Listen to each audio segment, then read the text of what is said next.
When it comes to rappers' images, their come-up stories are almost as important as how well they can actually flow on the mic. Whether that means being raised in the projects, turning to crime to get by, or serving time for living that life, relatable hardship is what usually earns a rapper respect.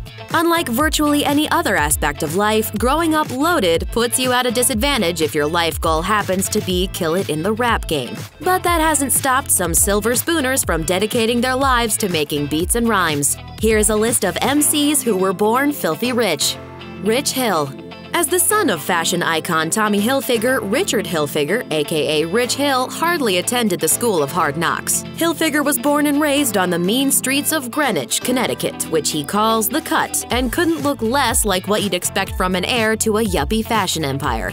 Rich is covered head to toe in tattoos and generally looks like he could use a bath and several days of sleep.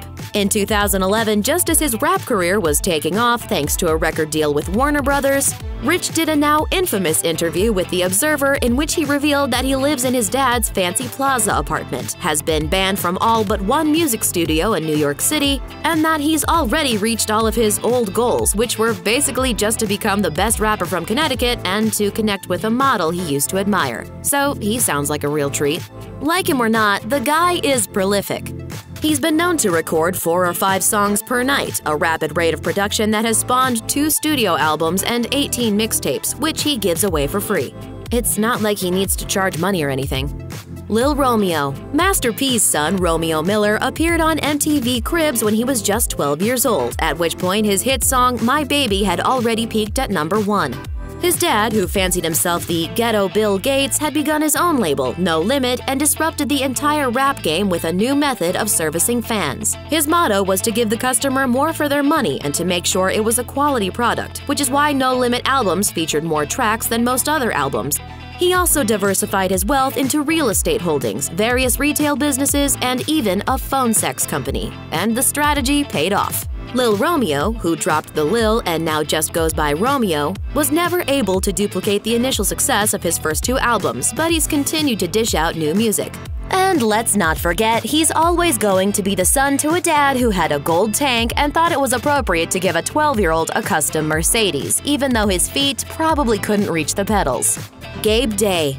Daniel Day-Lewis's son, Gabe Day, released a video for his song Green Auras in 2013, and it was basically a rap ballad to weed that showcased his aversion to being compared to his dad and, thanks to some pitiful rhymes, foreclosed his future in the hip-hop biz. Either Gabe recognized the cringeworthiness of the video, which was shot on campus at Sarah Lawrence College, or it didn't go over well with his notoriously press-shy dad because the video mostly disappeared from the internet after release. Gabe has since moved on, doing a little bit of modeling from time to time and reinventing himself as a more self-reflective pop singer/songwriter. Chili T. As the son of billionaire Nike founder Phil Knight, Travis Knight, who dubbed himself Chili T, didn't have a lot to complain about during his early 90s attempt at some rhyme time. Nevertheless, he produced a record called Get Off Mine that was not a commercial success. It would be Chili's first and last attempt at rap domination. He later resumed his identity as Travis Knight, headed off to college, and wound up running the animation studio behind hits like Coraline, Paranorman, and Kubo and the Two Strings. Nobody could have seen that one coming. Another name for Richard is Dick, so get off mine. Jermaine Dupri. Rapper-turned-mogul Jermaine Dupri wrote in his biography that he considers himself a self-made man after creating the wildly successful hip-hop duo Criss Cross in his early career. However, he had the early benefit of a well-connected father, eventual Columbia Records president Michael Malden, who got him an opening act gig when he was just 12 years old, and whose influence helped him with his own label, So So Def. Dupri basically found himself at the helm of a multi-million-dollar musical empire when he was still high school-aged. And he had a major leg up thanks to the man that used to change his diapers. There's pros and cons. We're in the hip-hop game. The hip-hop game is about struggle, if you think about it. Most guys, when you read about it, you don't hear about the dad until we became way successful.